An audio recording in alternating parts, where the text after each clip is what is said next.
जरा देर ठहरो राम, जरा देर ठहरो राम, तमन्ना यही है। अभी हमने जी भर के देखा नहीं है, अभी हमने जी भर के देखा नहीं है।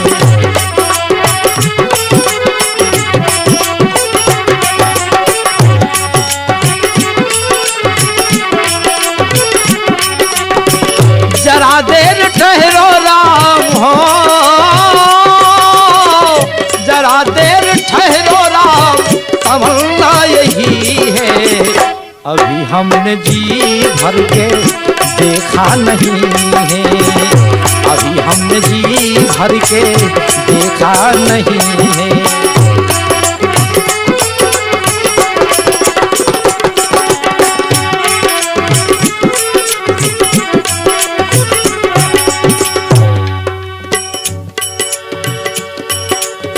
जरा देर ठहरो राम, तमन्ना यही है।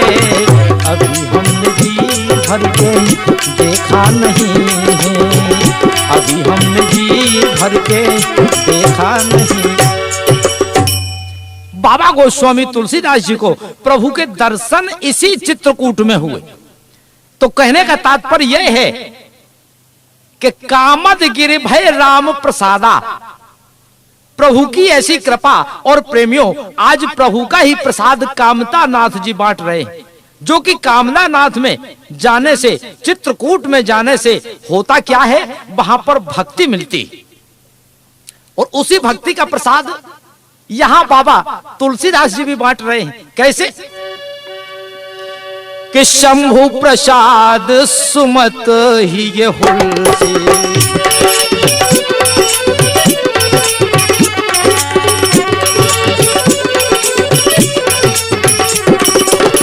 शंभु प्रसाद सुमत ही हुलसी, शंभु प्रसाद सुमत ही हुलसी। रामचरित मानस कवि तुलसी, रामचरित मानस कवि तुलसी, रामचरित मानस कवि तुलसी।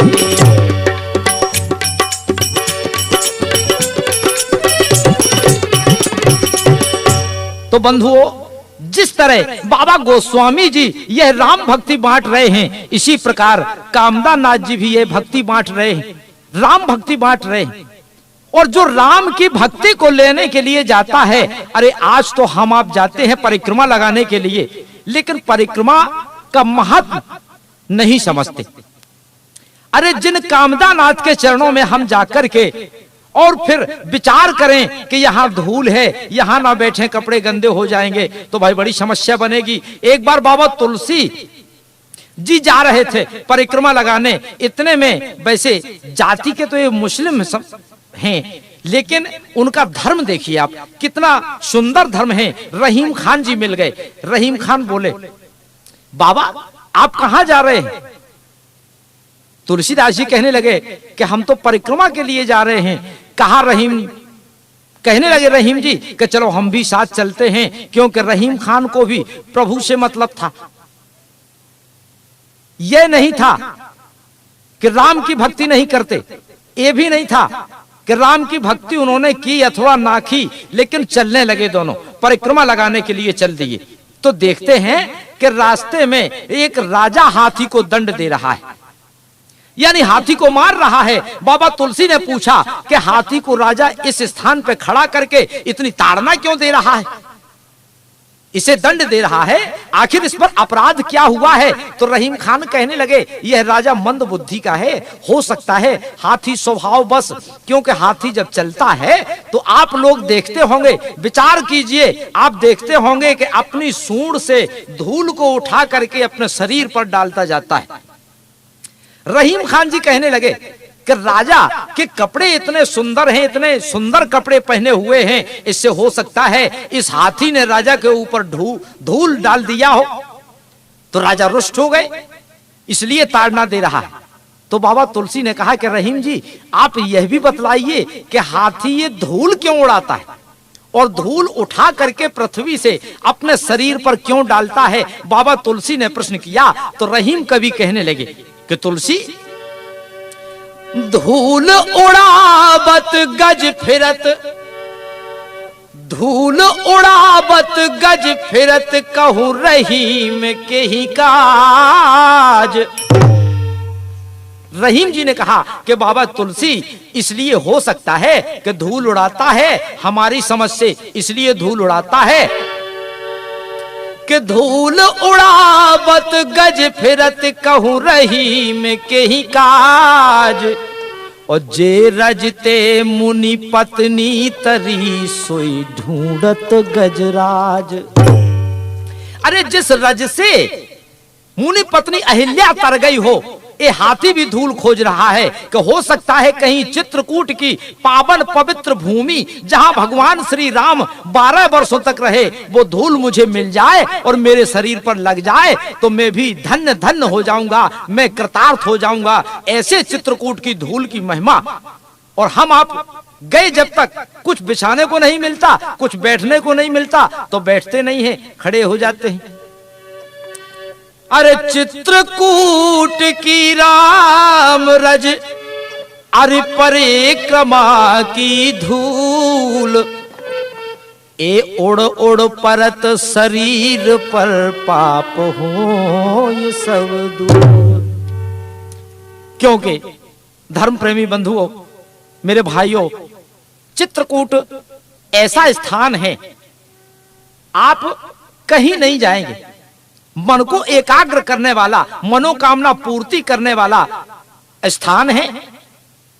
कुछ संतों का मत है, कुछ संत कहते हैं कि देखिए कैसा है, क्यों कि दुनिया में झूठ अनेकों हैं, पर जटा झूठ सम झूठ नहीं।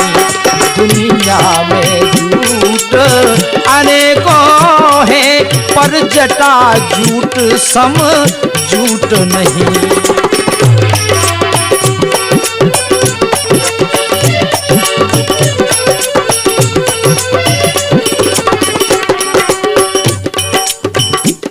संसार में अनेकों जटाधारी हैं, जूट धारण किए हुए हैं। जटा जूट वाले लाखों देखे होंगे आपने, लेकिन भगवान शिव कैसा जटा जूट वाला कहीं मिला नहीं होगा आज तक। कि दुनिया में झूठ अनेकों हैं, पर जटा झूठ सम झूठ नहीं। और दुनिया में लूट अनेकों हैं, कोई संपत्ति लूट रहा है, कोई पैसा लूट रहा है। अरे लूट करते हैं लोग। दुनिया में लूट अनेकों हैं, पर राम नाम सम लूट नहीं।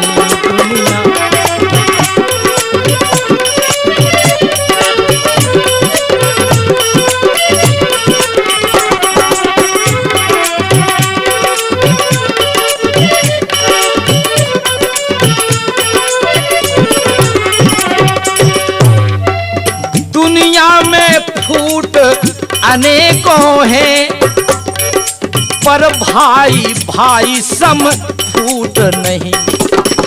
उदाहरण है रावण और विभीषण। उस फूट का कारण यही हुआ कि रावण का संहार हुआ। दुनिया में फूट अनेकों हैं, पर भाई भाई सम फूट नहीं। और दुनिया में कूट अनेकों हैं, दुनिया में कूट अनेकों हैं, पर चित्रकूट सा कूट नहीं।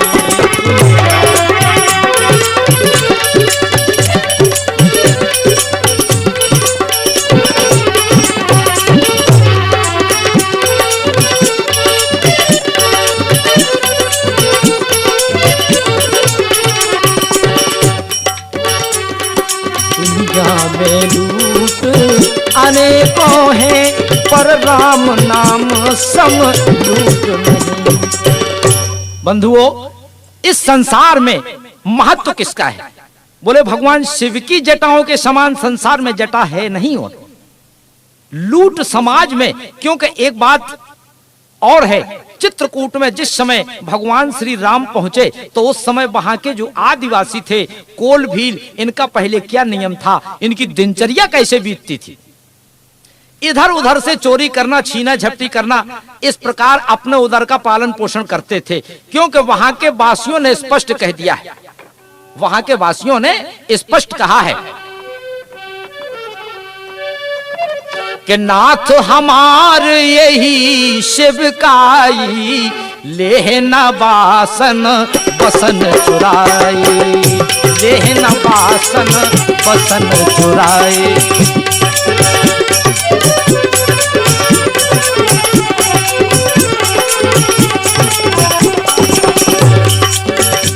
हमारे श्री रामचरितमानस में पूज्यपाद प्रातः स्मरणीय गोस्वामी तुलसीदास जी ने वर्णन किया है कि नाथ हमारी यही शिवकाई, लेहना बासन बसन चुराई।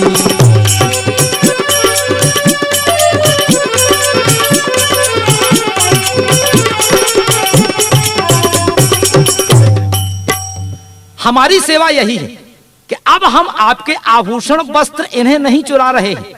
क्योंकि इसके पहले हम चोरी करते थे तो लोगों ने कहा कि आप बड़े धर्मात्मा हो गए हो, क्या चोरी करना बंद कर दिया है?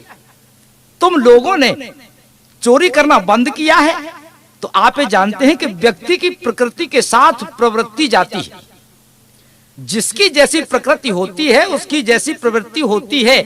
जब मनुष्य का शरीर समाप्त होता है, जीवन का अंत होता है, तो उसकी प्रकृति के साथ उसकी जो प्रवृत्ति होती है वह प्रवृत्ति भी उसके साथ जाती है।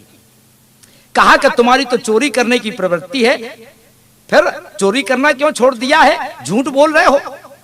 कहा महाराज चोरी करना नहीं छोड़ा है, लेकिन चोरी करने में अब अंतर हो गया है। क्यों? कि अब हमारी धारणा बदल गई है। क्यों?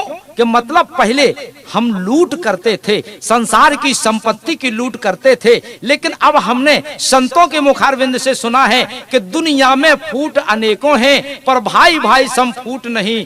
दुनिया में जूट अनेकों हैं पर जटा जूट सम जूट नहीं। दुनिया में कूट अनेकों हैं पर चित्रकूट सम कूट नहीं। दुनिया में लूट अनेकों हैं पर राम नाम सम। हमने जब देखा कि ऐसी लूट जो राम नाम की लूट है, ये लूट यदि जीवन पर आ जाए तो संसार की लूट मार से अपने को क्या मतलब, संसार की लूट मार तो बंद हो जाएगी। तो अब हम प्रभु का प्रेम लूट रहे हैं। ऐसे आदिवासी वहां के चित्रकूट में वास करने वाले, लेकिन जिनके जीवन की धारा बदल गई, आज उसी चित्रकूट में हम जाते हैं लेकिन हमारे मन की धारा नहीं बदलती, मन के विचार नहीं बदलते। क्योंकि हम अपने आप को देख रहे हैं, अपने कपड़ों को देख रहे हैं, अपने आभूषणों को देख रहे हैं, अपने व्यक्तित्व को देख रहे हैं। क्यों? कि जब तक जीव के ऊपर ये वासना रहती है कि मैं बहुत सुंदर हूं, मेरे कपड़े बहुत सुंदर हैं, मैं बड़ा ज्ञानी हूं, संतों महात्माओं के पास बैठने की क्या आवश्यकता है, सत्संग करने की जरूरत क्या है, मैं तो खुद इतना समझदार हूं। कहा है कि नर कपड़न ते डरत है, नर कपड़न ते नाही, और नर कपड़न ते ना डरे तो नरक पड़न को नाही। आप समझ रहे होंगे कि नर कपड़ों से डरता है लेकिन नरक पड़नते ना है, नरक जाने से नहीं डरता है, केवल कपड़े खराब ना हो जाए। यदि हम चित्रकूट में ऐसी पावन भूमि में जाते हैं और फिर भी हम अपने कपड़ों को डरते हैं, हम डरेंगे तो नरक में तो जाना ही पड़ेगा। यदि हम अपने कपड़ों से ना डरें, अपने कपड़ों से ना डरें तो समझ लो कि मनुष्य का बेड़ा पार हो जाएगा। हम जब भी चित्रकूट जाएं, वहां की एक एक रज, एक एक कण अमूल्य है, उसे अपने मस्तक पे धारण करें। साधुओं संतों ने कहा है कि चित्रकूट में यदि यह जीव चला जाता है तो चाहे जहां पहले भ्रमण करता रहे, लेकिन ये चित्रकूट नहीं आता है, उसकी तीर्थ यात्रा सफल नहीं होती। क्योंकि यदि उधर तीर्थों के राजा प्रयाग हैं तो इधर के राजा प्रयाग की जगह एक राघव प्रयाग हैं। क्योंकि जिस समय तीर्थों के राजा प्रयाग को सभी लोगों ने बढ़ाई दे दी, आप तो तीर्थों के राजा हैं, तीर्थराज को अहंकार हो गया कि हम तो तीर्थराज हैं, समस्त तीर्थों के राजा हैं। इतने में नारद जी मिले, एक दिन बोले आपको अहंकार हो गया है, क्यों? हम तो समस्त तीर्थों के राजा हैं। बोले आप तीर्थों के राजा हैं, अपने मन से बने हुए हैं? बोले नहीं, हमें तो सब लोगों ने बनाया है। कहा नारद ने, तो क्या भगवान राम से भी मिले? बोले क्या हम उनकी मति के अनुसार नहीं है क्या? अरे उन्होंने ही तो हमें तीर्थों का राजा बनाया है। इस समय तो कहा नारद ने कि जाओ, इस समय चित्रकूट में हैं और जाकर पूछाओ। तीर्थराज प्रयाग आए, प्रभु से पूछा। जब पूछा प्रभु से कि आपने तो हमें समस्त तीर्थों का राजा बना दिया भगवान, श्री राम ने कहा हाँ। बोले क्या हम इस चित्रकूट के राजा नहीं हैं? तो कहने लगे भगवान राम कि प्रयागराज एक बात याद रखो, हमने तुम्हें समस्त तीर्थों का राजा बनाया है, लेकिन अपने घर का राजा नहीं बनाया है। ये चित्रकूट मेरा घर है, चित्रकूट में मैं वास कर रहा हूं। देख रहे हो यहां की मैं कितना आनंदित हूं। जहां बैठे मुनि जन सहित नित सिया राम सुजान। भगवान श्री राम वहां कथा सुनते हैं, हम कथा सुनते हैं, हम और आप भीड़ में चले जाते हैं, कहीं भी बैठते नहीं हैं। तीर्थराज प्रयाग जब ये पापों से कलुषित हो जाते हैं, पापों से भर जाते हैं, तो वो भी चित्रकूट में मंदाकिनी में पापों को धोने के लिए आते हैं। लेकिन चित्रकूट कभी प्रयाग नहीं जाते, क्योंकि आज बिन श्रम विपुल बड़ाई पाई। जितने भी पहाड़ हैं, गिरी कंदराएं हैं, नदियां हैं, ये सब बड़ाई चित्रकूट की कर रही हैं। तो मेरे भगवत प्रेमियों, आप याद रखें, क्यों कि 2 बेर द्वारका त्रिवेणी जाए 3 बेर।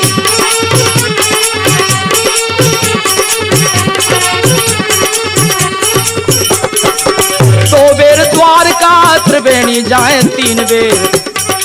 4 बेर जाए सुत करहु पग धाये से। 4 बेर जाए सुत करहु पग धाये से।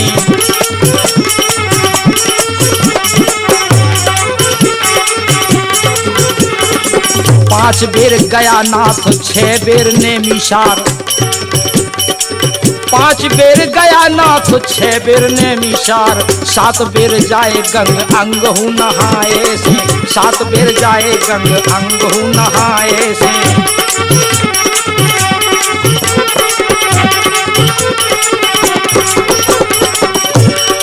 जितने फल होत कोट केस स्नान किए।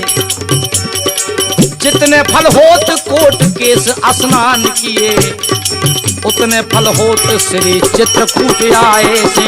उतने फल होत श्री चित्रकूट आए से।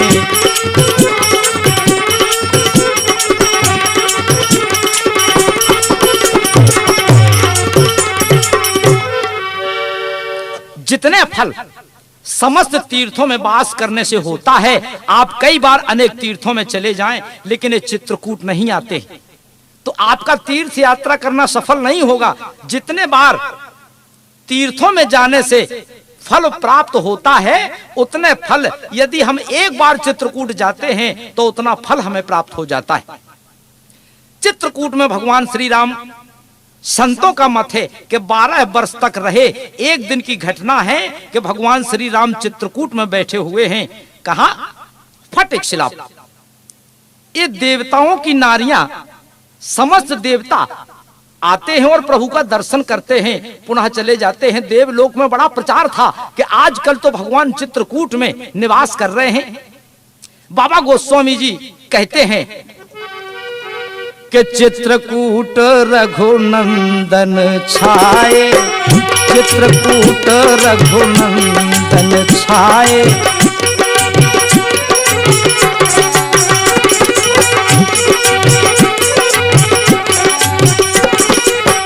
चित्रकूट रघुनंदन छाए। समाचार सुन सुन सब आए।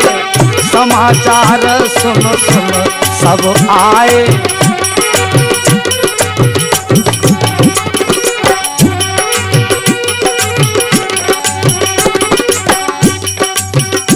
देवताओं ने सुना तो देवताओं ने किसका वेश बनाया? बोले कोल किरात वेश धर आए, कोल किरात वेश धर आए।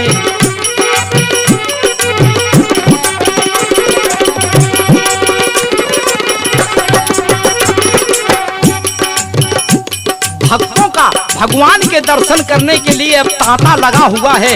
यहाँ तक के कोल भील आदिवासी का सब वेश बनाया और वहां सुंदर तृणकों की कुटिया सजाकर पुनः प्रभु के दर्शन करके चले गए।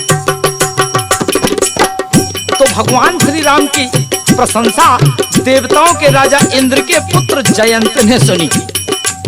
बोले भगवान आए, भगवान आए, सारे देवलोक में प्रचार हो रहा है, भगवान आए हैं, भगवान आए हैं चित्रकूट में। सोचा मैं भी जाकर देखूं। उस समय फटिक शिला के समीप जयंत आया तो जयंत क्या देखता है, क्योंकि चित्रकूट में बड़ी सुंदर लीला की। मर्यादा पुरुषोत्तम भगवान राम ने बहुत सुंदर लीला की। यहाँ हमारे बाबा पूज्यपाद गोस्वामी तुलसीदास जी लिखते हैं, क्यों? एक बार चुन कुसुम सुहाए, एक बार चुन कुसुम सुहाए, निज कर भूषण राम बनाए।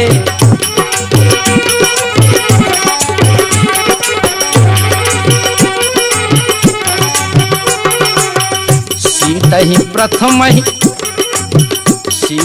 प्रथम लाए सादर, बैठे फटक शिला अति सुंदर।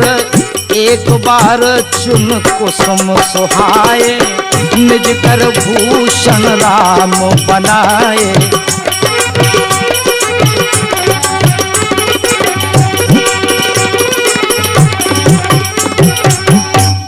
जिस समय उस फटिक शिला पे भगवान श्री राम मां जानकी का श्रृंगार कर रहे थे, जयंत ने देखा। बोले कि ये ब्रह्म है, ये तो भगवान हो ही नहीं सकते हैं, जिनकी बड़ी प्रशंसा देवताओं ने की। लेकिन हमें तो दिख रहा है कि यह कोई कामी व्यक्ति है जो अपनी नारी का श्रृंगार अपने हाथों से कर रहा हो। इसी चित्रकूट में यह भी घटना हुई कि देवताओं के पुत्र जयंत, जो ऐसे महान देवता के इंद्र का पुत्र होते हुए भी उसे मोह हो गया और कहा मैं नहीं मान सकता कि ये ब्रह्म है। उसने क्या किया, कौवे का वेश बनाया। कौवे का वेश बनाया जयंत ने कि सुरपति सुत धरबायस बेशा, ओ 60 चाहत रघुपति बल देखा। कौवे का वेश बनाया। हमारे बाबा ने तो लिखा कि कौवे ने चोंच का प्रहार मां सीता के चरणों में किया। तो क्या हुआ, भगवान राम को जब ज्ञात हुआ, बोले सीता चरण चोंच हत भागा, महामंद मति कारण भागा।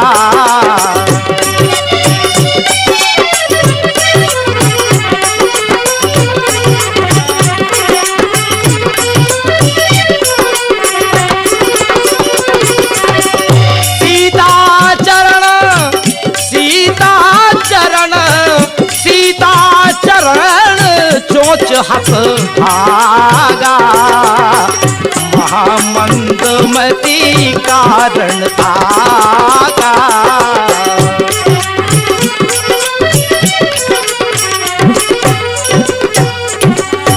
मां जानकी जी के चरणों में चोंच मारकर भगा। इतने में प्रभु ने सोचा कि यह हमारे प्रभाव को देखने आया है कि हम कौन हैं। तो भगवान श्री राम ने एक सींग का बाण उसके पीछे लगा दिया। यहाँ तक कि देवताओं के राजा इंद्र का पुत्र हर जगह जाता है, हर जगह गया, लेकिन उससे किसी ने यह भी नहीं कहा कि आओ बैठ जाओ, क्योंकि जब ये जीव परमात्मा से विरोध करता है, परमात्मा को परमात्मा नहीं समझता है, अपने अहंकार के कारण कि जो हम हैं सो कोई है नहीं, फिर उसकी कोई रक्षा करने वाला मिलता नहीं है, उसकी रक्षा कोई नहीं कर सकता है। जब अपने माता पिता के, अपने परिवार सगे संबंधियों के पास भी उनकी रक्षा नहीं हो सकती है, जयंत ने अब असली रूप बनाया। क्यों? कि धर निज रूप गयो पितु पाही।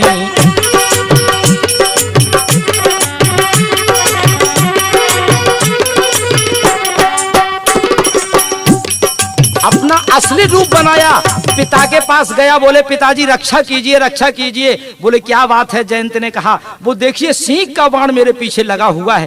बोले कहां से आया, किसका बाण है? बोले चित्रकूट में भगवान श्री राम आए हुए हैं। तो मुझे शंका हो गई कि ये ब्रह्म नहीं हो सकते, तो मैंने उनकी पत्नी के चरणों में चोंच का प्रहार कर दिया। उन्होंने सिंह का बाण मेरे पीछे लगा दिया, जिसकी तपन से, जिसकी आग से मैं जला जा रहा हूं। अगर समीप आ गया तो मैं जलकर राख हो जाऊंगा। हे पिताजी मेरी रक्षा कीजिए।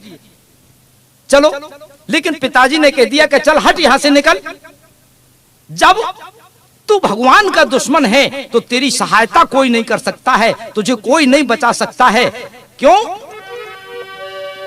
काहू न बैठन, काहू बैठन कहा न होही, राख को सकई राम कर दोही।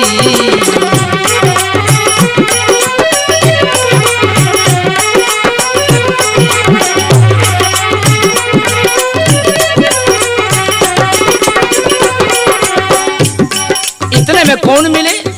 जब किसी ने बैठने तक के लिए नहीं पूछा तो एक संत मिले। और संत कौन मिले? नारद जी। नारद देखा विकल जयंता, लागी दया को मल चित संता।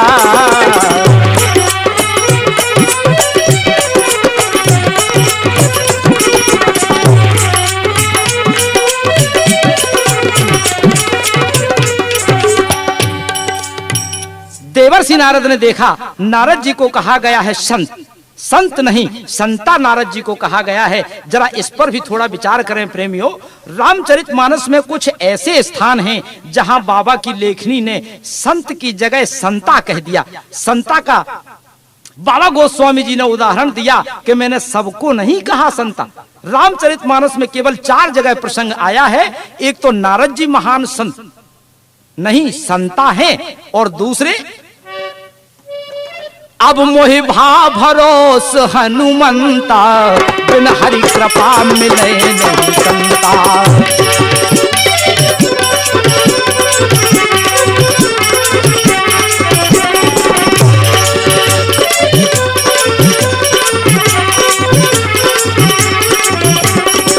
हरि अनंत हरि कथा अनंता, हरि अनंत हरि कथा अनंता, कहीं सुनहि बहु विधि सब संता।